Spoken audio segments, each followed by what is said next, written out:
ആകാശവാണി.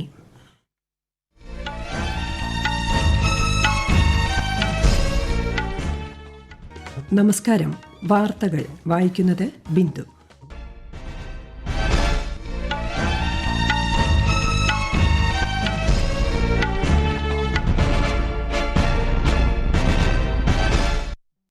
പ്രധാന വാർത്തകൾ.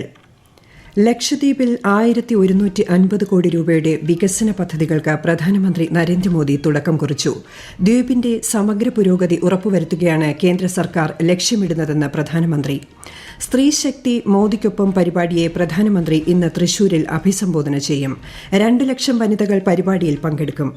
രാജ്യത്ത് കഴിഞ്ഞ 24 മണിക്കൂറിൽ 602 പേർക്ക് കോവിഡ് സ്ഥിരീകരിച്ചതായി കേന്ദ്ര ആരോഗ്യ മന്ത്രാലയം.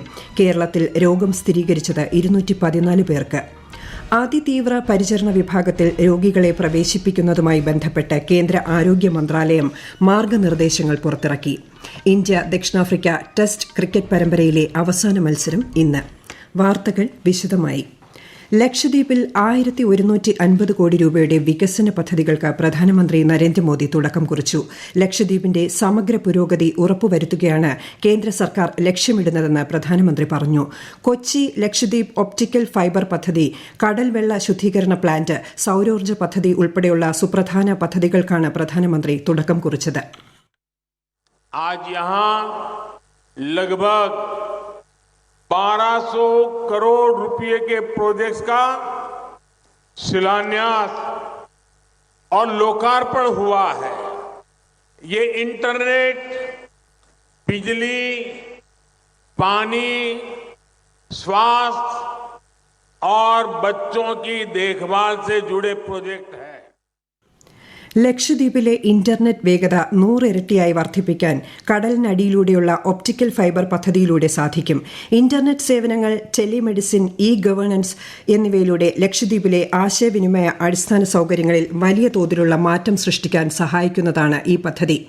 കടമത്ത് ദ്വീപിൽ സ്ഥാപിച്ചിരിക്കുന്ന കടൽവെള്ള ശുദ്ധീകരണ പ്ലാന്റിന്റെ ഉദ്ഘാടനവും പ്രധാനമന്ത്രി നിർവഹിച്ചു. പ്രതിദിനം 1.5 ലക്ഷം ലിറ്റർ ഉൽപാദനശേഷിയാണ് പ്ലാന്റിനുള്ളത്. അഗത്തി, മിനിക്കോയ് ദ്വീപുകളിലെ എല്ലാ വീടുകളിലും പ്രവർത്തനക്ഷമമായ കുടിവെള്ള പൈപ്പ് കണക്ഷനുകൾ ഉറപ്പുവരുത്തുന്ന പദ്ധതിയും പ്രധാനമന്ത്രി നാടിന് സമർപ്പിച്ചു. പരിമിതമായ ഭൂഗർഭജല ലഭ്യത ഉയർത്തുന്ന വെല്ലുവിളി പരിഹരിച്ച് ദ്വീപുകളുടെ വിനോദസഞ്ചാരശേഷി ശക്തിപ്പെടുത്തുന്നതിനും പ്രാദേശിക തൊഴിലവസരങ്ങൾ വർദ്ധിപ്പിക്കുന്നതിനും ഈ കുടിവെള്ള പദ്ധതികൾ സഹായിക്കും. ലക്ഷദ്വീപിലെ ആദ്യത്തെ ബാറ്ററി പിന്തുണയുള്ള സൌരോർജ്ജ പദ്ധതിക്കും പ്രധാനമന്ത്രി ഇന്ന് തുടക്കം കുറിച്ചു. ഡീസൽ അധിഷ്ഠിത ഊർജ്ജ ഉൽപാദന നിലയത്തെ ആശ്രയിക്കുന്നത് കുറയ്ക്കാൻ സഹായിക്കുന്നതാണ് ഈ പദ്ധതി. കവരത്തിയിലെ ഇന്ത്യൻ റിസർവ് ബറ്റാലിയൻ കോംപ്ലക്സിലെ പുതിയ അഡ്മിനിസ്ട്രേറ്റീവ് ബ്ലോക്കും ബാരക്കുകളും ശ്രീ മോദി രാജ്യത്തിന് സമർപ്പിച്ചു. കൽപ്പേനിയിലെ പ്രാഥമിക ആരോഗ്യ കേന്ദ്രത്തിന്റെ നവീകരണത്തിനും ആന്ത്രോത്ത്, അഗത്തി ഉൾപ്പെടെ 5 ദ്വീപുകളിലെ മാതൃകാ അങ്കണവാടികളുടെ നിർമ്മാണത്തിനും പ്രധാനമന്ത്രി തറക്കല്ലിട്ടു. വിവിധ കേന്ദ്ര പദ്ധതികളുടെ ഗുണഭോക്താക്കൾക്കുള്ള Kisan card, Ayushman card, laptop, cycle എന്നിവയുടെ വിതരണവും പ്രധാനമന്ത്രി നിർവഹിച്ചു. 2 ലക്ഷം വനിതകൾ പങ്കെടുക്കുന്ന സ്ത്രീശക്തി മോദിക്കൊപ്പം പരിപാടിയിൽ പങ്കെടുക്കാൻ പ്രധാനമന്ത്രി നരേന്ദ്രമോദി അല്പസമയത്തിനകം തൃശൂരിലെത്തും. പ്രധാനമന്ത്രിയുടെ സന്ദർശനത്തോട് അനുബന്ധിച്ച് തൃശൂർ നഗരത്തിലും പരിപാടി സംഘടിപ്പിച്ചിരിക്കുന്ന തേക്കിൻകാട് മൈതാനത്തും വൻ സുരക്ഷയാണ് ഒരുക്കിയിട്ടുള്ളത്. വിശദാംശങ്ങളുമായി തൃശൂരിൽ നിന്നും ആകാശവാണി പ്രതിനിധി ഭരിത പ്രതാപ്.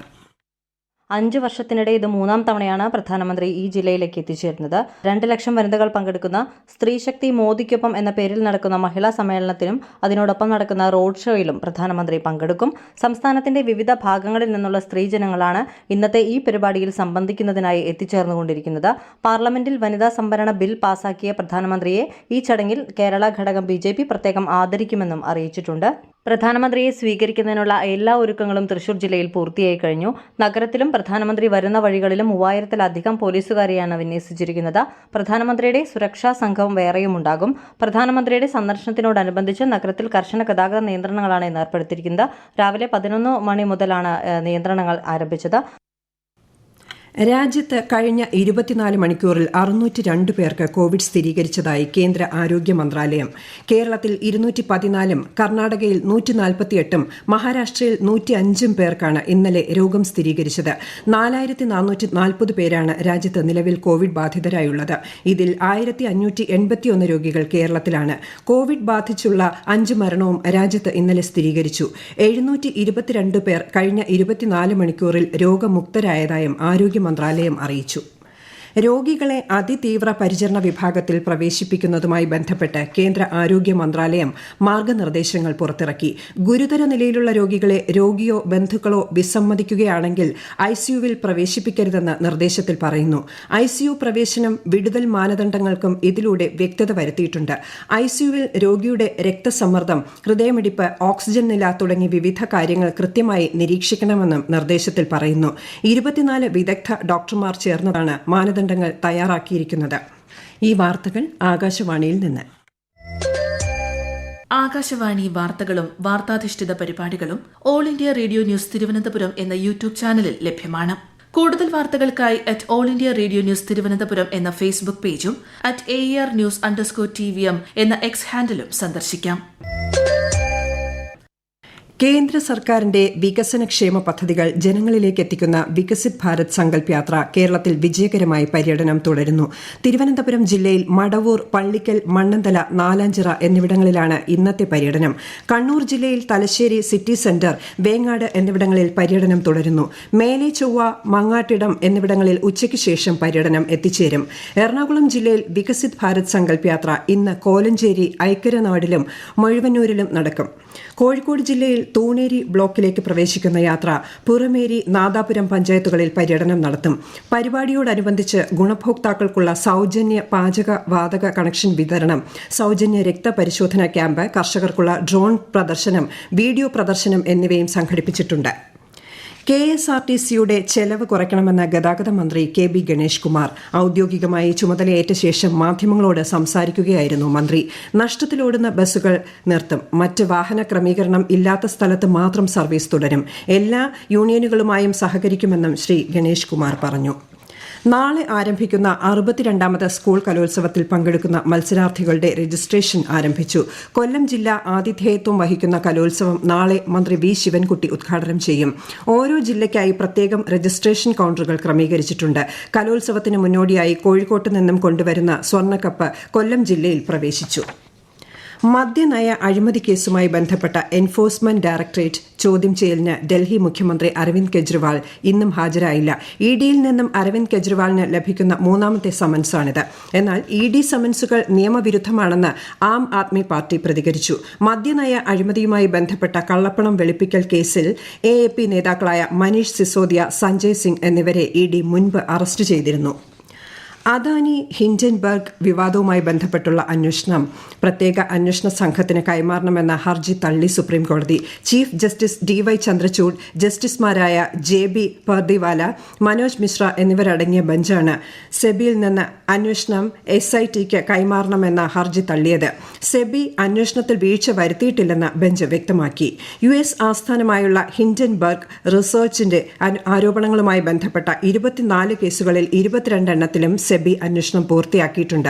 ബാക്കിയുള്ള 2 കേസുകളുടെ അന്വേഷണം പൂർത്തിയാക്കാൻ സെബിക്ക് സുപ്രീംകോടതി 3 മാസത്തെ സമയമാണ് അനുവദിച്ചിരിക്കുന്നത്. ഉത്തരേന്ത്യയിൽ ശീതതരംഗം അതിശക്തമായി തുടരുന്നു. കിഴക്കൻ ഉത്തർപ്രദേശ്, പടിഞ്ഞാറൻ മധ്യപ്രദേശ്, ബീഹാർ എന്നിവിടങ്ങളിൽ ശക്തമായ മൂടൽമഞ്ഞാണ് അനുഭവപ്പെടുന്നതെന്ന് കേന്ദ്ര കാലാവസ്ഥാ വകുപ്പ് അറിയിച്ചു.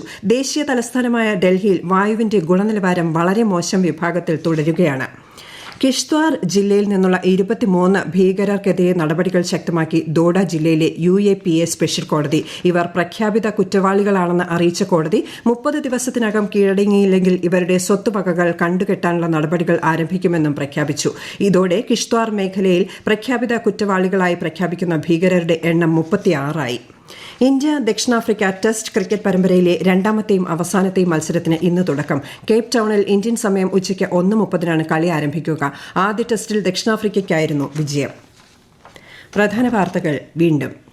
ലക്ഷദ്വീപിൽ 1150 കോടി രൂപയുടെ വികസന പദ്ധതികൾക്ക് പ്രധാനമന്ത്രി നരേന്ദ്രമോദി തുടക്കം കുറിച്ചു. ദ്വീപിന്റെ സമഗ്ര പുരോഗതി ഉറപ്പുവരുത്തുകയാണ് കേന്ദ്ര സർക്കാർ ലക്ഷ്യമിടുന്നതെന്ന് പ്രധാനമന്ത്രി. സ്ത്രീശക്തി മോദിക്കൊപ്പം പരിപാടിയെ പ്രധാനമന്ത്രി ഇന്ന് തൃശൂരിൽ അഭിസംബോധന ചെയ്യും. 2 ലക്ഷം വനിതകൾ പരിപാടിയിൽ പങ്കെടുക്കും. രാജ്യത്ത് കഴിഞ്ഞ 24 മണിക്കൂറിൽ 602 പേർക്ക് കോവിഡ് സ്ഥിരീകരിച്ചതായി കേന്ദ്ര ആരോഗ്യ മന്ത്രാലയം. കേരളത്തിൽ രോഗം സ്ഥിരീകരിച്ചത് 214 പേർക്ക്. അതിതീവ്ര പരിചരണ വിഭാഗത്തിൽ രോഗികളെ പ്രവേശിപ്പിക്കുന്നതുമായി ബന്ധപ്പെട്ട് കേന്ദ്ര ആരോഗ്യ മന്ത്രാലയം മാർഗനിർദ്ദേശങ്ങൾ പുറത്തിറക്കി. ഇന്ത്യ ദക്ഷിണാഫ്രിക്ക ടെസ്റ്റ് ക്രിക്കറ്റ് പരമ്പരയിലെ അവസാന മത്സരം ഇന്ന്. വാർത്തകൾ കഴിഞ്ഞു. അടുത്ത വാർത്താ പ്രക്ഷേപണം വൈകുന്നേരം 6:30.